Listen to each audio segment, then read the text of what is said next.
నమస్తే. ప్రస్తుతం మనతో పాటు సీనియర్ జర్నలిస్ట్ దాము బాలాజీ ఉన్నారు. మనతో ఆయనతో మాట్లాడదాం. నమస్తే సార్.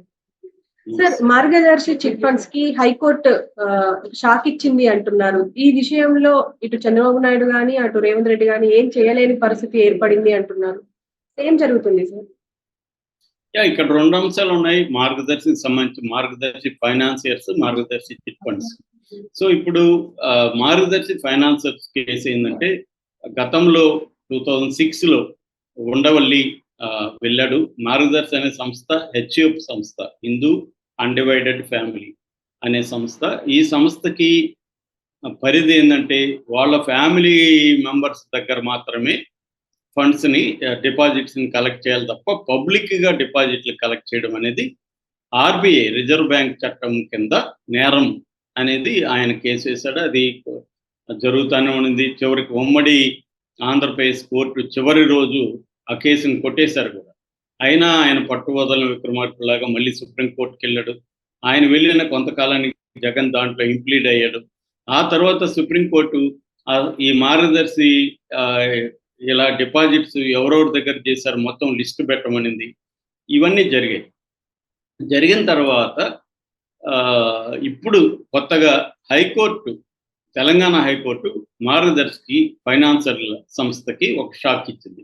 అదేంటంటే, మీ దగ్గర ఎవరెవరు డిపాజిట్ చేశారో వాళ్ళ లిస్ట్ అంతా కూడా పేపర్లో ప్రకటించమని చెప్పింది. అంటే మామూలుగా మనం న్యూస్ పేపర్లో ప్రకటనలు వస్తాయి కదా, అలాగా అడ్వర్టైజ్మెంట్ లాగా ప్రకటన ఇవ్వమని చెప్పి రిజిస్ట్రీని ఆదేశించింది. వీళ్ళుగా ఇచ్చేది రిజిస్ట్రీ ఇస్తారు, ఎందుకంటే ఆల్రెడీ కోర్టు దగ్గర మొత్తం లిస్ట్ ఉంది. రిజిస్ట్రీ ఇస్తారు. దానికి అయ్యే ఖర్చులు వితిన్ 1 వీక్లో మార్గదర్శి పే చేయాలన్నమాట. ఇది ఖచ్చితంగా మార్గదర్శికి హైకోర్టు షాక్ అనే చెప్పాలి. ఎందుకంటే మార్గదర్శి అనేది ఒక బ్లాక్ దందా అనేది ఉండవల్లి ఎప్పటి నుంచో చెప్తున్నాడు. అంటే బ్లాక్ మార్కెట్లో ఉండి నల్ల డబ్బుల్ని దీంట్లో దాచుకుంటున్నారు, ట్యాక్స్ కట్టట్లేదు, ట్యాక్స్లు ఎగ్గొట్టడానికి ఈ పని చేస్తున్నారు అనేది ఉండవల్లి ఎప్పటి నుంచో చెప్తున్నాడు. అందుకనే వాళ్ళ లిస్ట్ కానీ వాళ్ళ పేర్లు కానీ మార్గదర్శి ఇప్పుడు కూడా బయట పెట్టట్లేదు.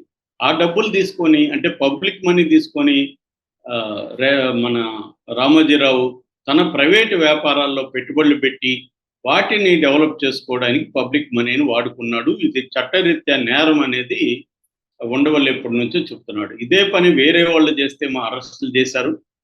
రామోజీరావు చేస్తే మాత్రం ఏమీ ఆయన ఎవరు ఏమీ తాకలేకపోయారని ఉండవల్లి ఎప్పటి నుంచో చెప్తున్నాడు. అయితే చిట్ ఫండ్స్ విషయంలో మాత్రం ఇటు రేవంత్ రెడ్డి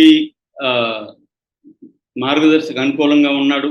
చంద్రబాబు అయితే ఓపెన్గానే ఆయన పాడ కూడా మూశాడు. ఆయన సంతాప సభ 12 కోట్లు గవర్నమెంట్ డబ్బులు ఖర్చు పెట్టి సంతాప సభ చేశాడు చంద్రబాబు. దాని తర్వాత వీళ్ళిచ్చిన కంప్లైంట్స్ కూడా సిఐడి ఉపసంహరించుకుంటుంది. అంటే కేసులన్నీ కూడా మార్గదర్శి చిట్ ఫండ్స్ మీద వెనక్కి వెళ్ళిపోయే అవకాశం ఉంది. వెనక్కి వెళ్ళిపోయినప్పుడు కోర్టులు కూడా ఏం చేయలేవు. కానీ ఇక్కడ మాత్రం మార్గదర్శి ఫైనాన్స్ విషయంలో మాత్రం ఆల్రెడీ సుప్రీంకోర్టులో ఉంది. సుప్రీంకోర్టు ఆదేశాల మేరకు ఇప్పుడు జస్టిస్ సుజయ్ పాల్ అండ్ నామవరపు రాజేశ్వరరావు వీళ్ళిద్దరు జడ్జిలు ఈ ఆర్డర్ పాస్ చేశారు. ఇది ఒక రకంగా రామోజీ కుటుంబానికి షాక్ అని చెప్పాలి, మార్గదర్శి షాక్ అని చెప్పాలి.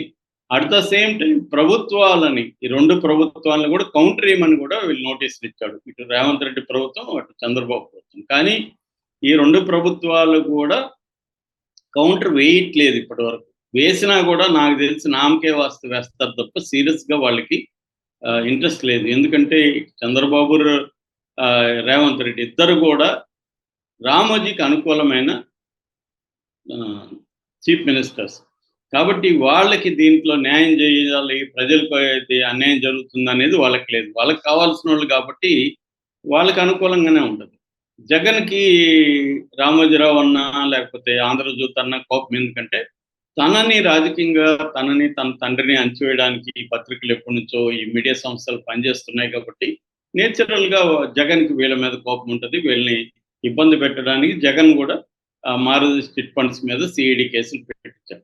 ఇవన్నీ కూడా పొలిటికలీ మోటివేటెడ్, నో డౌట్. కానీ చట్టాన్ని ఉల్లంఘిస్తున్నారా లేదనేది ఇక్కడ ఇంపార్టెంట్. చట్టాన్ని ఉల్లంఘించకపోతే విత్డ్రా చేసుకోవాల్సిన అవసరం ఉంది. కోర్టులోనే రామోజీరావు ఫ్యామిలీ ఎందుకు ప్రూవ్ చేసుకోకూడదు మేము చట్టాన్ని ఉల్లంఘించట్లేదు అని? ఎందుకంటే ఆర్బీఐ కూడా మనకు కౌంటర్ వేసింది హైకోర్టులో. ఆర్బీఐ కూడా ఇది చట్ట వ్యతిరేకం, ఆర్బీఐ చట్టానికి వ్యతిరేకంగా కలెక్ట్ చేశారు అని ఆర్బీఐ కూడా కౌంటర్ వేసింది. అంటే క్లియర్గా ఆర్బీఐ గైడ్ లైన్స్ని మార్గదర్శి ఫైనాన్షియల్ సంస్థ ఉల్లంఘించిందనేది క్లియర్గా ఇప్పటివరకైతే మనకి అర్థమవుతుంది ఎవరికైనా కూడా. ఎందుకంటే సాక్షాత్తు ఆర్బీఐ కౌంటర్ ఇస్తుంది, కానీ గవర్నమెంట్స్ ఏం పట్టించుకోవట్లేదు. దాంతో మళ్ళీ చిట్లు వ్యాపారాలు ఆంధ్రప్రదేశ్లో స్టార్ట్ చేశారు మార్గదర్శి వాళ్ళు. ఎందుకంటే ఇప్పుడు ఫ్రెండ్లీ గవర్నమెంట్ ఉంది అక్కడ, కాబట్టి మళ్ళీ అక్కడ మొదలు పెట్టారు. సో ఇక్కడ ప్రశ్న ఏంటంటే చాలామంది ఏమంటారు, డిపాజిట్దారులకు ఏమి ఇబ్బంది లేకపోతే మీకేంటి ప్రాబ్లం? ఇక్కడ డిపాజిట్దారులకు ఇబ్బందా లేదనేది సమస్య. చట్టాన్ని ఫాలో అవుతున్నారా, చట్టాన్ని ఉల్లంఘిస్తున్నారా? ఇప్పుడు నేను ఎవరినో ఒకరిని దారుణంగా కొట్టి అతనికి ఏమి ఇబ్బంది లేదు కాబట్టి నీకేంటి ప్రాబ్లం అంటే పోలీసుడు గమ్ముంటాడా? నన్ను అరెస్ట్ చేసి కేసు పెట్టడా? కాబట్టి ఇది ఇటువంటి లాజిక్ పనికిమాలిన లాజిక్. అది ఖచ్చితంగా ఇతను చట్టాన్ని ఉల్లంఘించాడా లేదా అనేది ఇంపార్టెంట్. ఉల్లంఘించుంటే శిక్ష పడాలా, ఉల్లంఘించకపోతే అవసరం లేదు. ఇంతే కదా, దీన్ని ఎవరికి అనుకూలంగా వాళ్ళు మాట్లాడుతున్నారు. రామోజీరావు ఆయన లేరు ఇప్పుడు, వాళ్ళ ఫ్యామిలీ ఉంది, వాళ్ళ వ్యాపారాలు ఉన్నాయి. సో వాళ్ళు కోర్టులో నిరూపించుకోవాలి.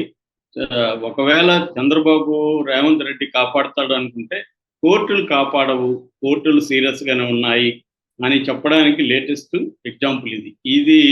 ఇప్పుడు ఇదేమవుతుందంటే ఈ లిస్టు ప్రకటించడం వల్ల దీంట్లో అక్రమంగా బ్లాక్ మనీని పెట్టుకున్న వాళ్ళకి ఇబ్బంది అవుతుంది. ఈ లిస్టులో ఎవరెవరు ఉన్నారో చూసి ఐటీ డిపార్ట్మెంట్లు అటాక్ చేసే అవకాశం ఉంది. అది కూడా చంద్రబాబుకు అనుకూలంగా ఉండే వాళ్ళకి ఇబ్బంది ఉండదు. ఎందుకంటే సెంట్రల్లో చంద్రబాబు మీద ఆధారపడి మోడీ ప్రభుత్వం ఉంది. మోడీ ప్రభుత్వానికి వ్యతిరేకంగా ఐటీ డిపార్ట్మెంట్ పనిచేయదు.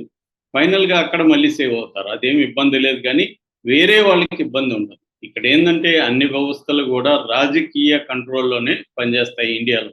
అది ఐటీ డిపార్ట్మెంట్ కానీ, ఇన్వెస్టిగేటివ్ ఏజెన్సీలు, సిబిఐ, ఇంకోటి అన్నీ కూడా రాజకీయ కంట్రోల్లోనే ఉంటాయి. ఎందుకంటే సెంట్రల్ గవర్నమెంట్ మోడీ ఆధ్వర్యంలోనే ఇవన్నీ కూడా కమిషన్లలో నియామకాలు జరుగుతాయి. డైరెక్టర్లు కానీ వీళ్ళ హెడ్స్ నియామకాలంతా మోడీ అనుకున్న వాళ్ళే ఉంటారు అక్కడ. మోడీ అనుకున్న వ్యక్తి సిబిఐ డైరెక్టర్ ఉంటాడు, ఈడీ డైరెక్టర్ ఉంటాడు, అన్నీ వాళ్ళు అనుకున్నట్టుగానే ఉంటారు. కాబట్టి ఎందుకంటే పారదర్శకత అనేది లేదు ఇక్కడ. ఉన్నవి అంతా కూడా తీసేశారు. ఇంతకుముందు సుప్రీంకోర్టు జడ్జి కూడా కమిటీలో ఉండేవాడు, ఎన్నుకునే కమిటీలో. అదంతా తీసేశారు. కాబట్టి మోడీ కంట్రోల్లో ఉంటాయి. అందుకని ఎలక్షన్ కమిషన్ అయినా ఈ ఇన్వెస్టిగేటివ్ ఏజెన్సీలు అయినా మోడీ అనుకున్నట్టే బిహేవ్ చేస్తుంటాయి. కాబట్టి మోడీని చంద్రబాబు ఇటువంటి ఇన్ఫ్లుయెన్స్ చేయగలరు. రాష్ట్రానికి గట్టిగా డిమాండ్ చేయలేకపోవచ్చు చంద్రబాబు, కానీ తమ వ్యక్తిగత ప్రయోజనాలకు చంద్రబాబు ఖచ్చితంగా మోడీని అడిగే అవకాశం ఉంది. మోడీ కూడా వ్యక్తిగత ప్రయోజనాలు నెరవేరుస్తాడు. రాష్ట్రానికంటే డబ్బులు ఎక్కువ స్థాయిలో ఇవ్వాలి. ఇది వ్యవస్థల్ని మేనేజ్ చేయడమే కదా, ఇబ్బంది ఏముంటుంది. కాబట్టి మోడీ కూడా చంద్రబాబుకు అనుకూలంగా వ్యవహరించే అవకాశం ఉంది. ఆ రకంగా కొంతవరకు అయితే మార్గదర్శి చిట్ ఫండ్స్ వరకు సేఫే అని చెప్పుకోవచ్చు. ఎందుకంటే చంద్రబాబు అక్కడ ప్రభుత్వం ఉంది, ఇక్కడ మిత్రుడైన రేవంత్ రెడ్డి ప్రభుత్వం ఉంది, కాబట్టి ఇబ్బంది ఉండదు. కానీ మార్గదర్శి ఫైనాన్షియల్ కేసులో అది కూడా నాకు తెలిసి ఉండవల్లి గట్టిగా పోరాడుతున్నాడు. కాబట్టి ఉండవల్లి వీక్ అయిపోతే మళ్ళీ వీక్ అయిపోతాయి. ఎందుకంటే వీళ్ళు కౌంటర్ వేయాలి. ఇప్పుడు ఉండవల్లికి కూడా చెప్పింది కౌంటర్ ఏమి, ఉండవల్లి వేయట్లేదనుకో మెల్లగా అది వీక్ అయిపోతూ వస్తాయి కేసు. జనరల్గా ఇదే జరుగుతుంటారు. ఎవరైతే ప్రభుత్వాలు మారేటప్పుడు కౌంటర్లు వేయరు, లేట్ చేస్తూ ఉంటారు. ఇప్పుడు మన జగన్ కేసులో కూడా జగన్ మీద కోడికత్తి కేసులో ఏమైంది, ఆ అబ్బాయి జనుపల్లి శ్రీనివాస్ సంబంధించి జగన్ 5-6 ఏళ్ళు కోర్టుకే వెళ్ళలేదు. దానివల్ల సాగత్యత కంటిన్యూ అవుతుంది. అలాగా ఇవన్నీ కూడా ఏమవుతుందంటే